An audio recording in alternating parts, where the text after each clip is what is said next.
All right, class, here's your video on the Spaceship Interface. This is the project 2 of our Intro to Digital Electronics. So let's jump right in.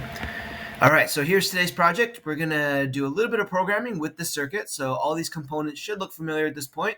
You got that push button, got 3 LEDs, as well as some resistors and wires, and obviously your Arduino. So real quick, I did want to show you guys, wrong button. What the final product looks like. So eventually you'll get here, at least in Tinkercad, and then eventually with your physical kits. And when you get this started, I'll hit start simulation. You'll see the green LED turns on.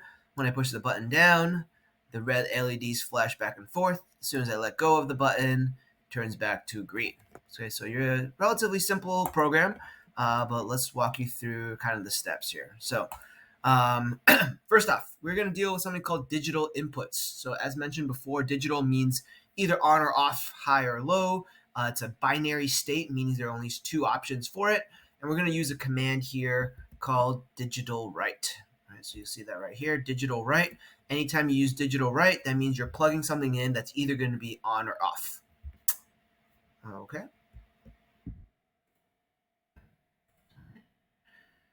Okay, after that, in the actual code, we have to do something called setup. Okay, so within the initial chunk of your program, anytime you're going to tell the computer something, what you're working with, you want to tell the Arduino whether it's something that's going to receive voltage or something that's going to give voltage out. Okay, so in this case, we're setting pin mode, so meaning you're going to plug things into pins 2, 3, 4, and 5. 3, 4, and 5 are going to be outputs. Those are actually your LEDs, so that's going to be receiving voltage, while the input, in this case, is the push button, so the push button is going to get connected to pin 2. Okay, so this is the basic syntax you're going to follow. In Arduino, you'll see things lighting up in different colors depending on whether it's receiving it or not, so be careful with how you're typing it in, and make sure you're spelling everything is correct. Okay, the other part of a program here for Arduino is called the loop. And this is the section that's going to be repeated as long as there's a certain condition that is true. So the way the structure essentially works is you write the word void loop in black every time that's going to be true. There's going to be a condition to follow. As long as that condition is true, then the loop will continue. So in our case to start, you'll see that the loop there's not going to be a condition. It's just going to keep looping. And then you have the main body of the code, which is what you want to actually happen. What do you want the code to do? Okay, so here's a quick rundown of the code. You'll kind of be able to follow this pretty much step by step, and then for the challenge portion of the circuit, you'll actually have to make some changes to make it actually do the challenge portion of the circuit. Okay, so essentially there's a couple of things to point out. First off, variables. So you can create variables. In this case, we created a variable called switch state, and if you give it a number, we call it initializing the variable. Okay, so in our case here, we're creating an integer, integer called switch state. We first off set it to 0. So the switch state is essentially saving whether the button is being pushed or not. Okay, so you're saving whether they're being pushed. If it's not being pushed, it will read 0. When the button is being pushed, it will read 1. Okay, going on, this is more into the loop now.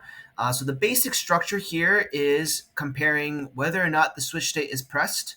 So if we write, it's kind of an if-else kind of idea. So if in this case, the button is not pressed. So if the switch state is low, what's going to happen? Well, then if we look at the code here, we see digital write. So again, that's turning pin number 3 on to high, which is the green LED. So if you remember from the example, when the button's not pressed, only the green LED stays on. Well, if you look here, digital write 3, 4, and 5, which are red LEDs, those are off. Those are set to low. Okay, so that's kind of the initial portion. So if the button's not pressed, then green LED turns on, red LEDs are off.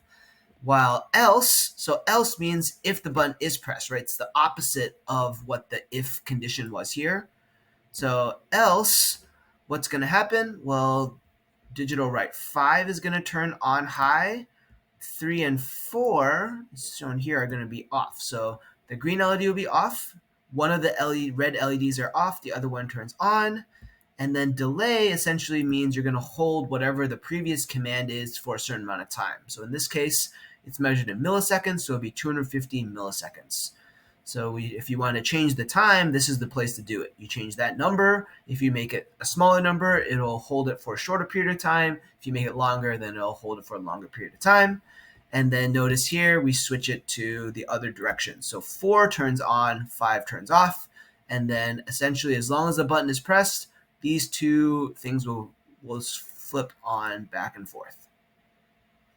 All right, so that's the basic idea of this program for today. So I would love for you to give it a shot, see what you can come up with here for the base. You can kind of use that as the starting point, and then, oops. Sorry about that.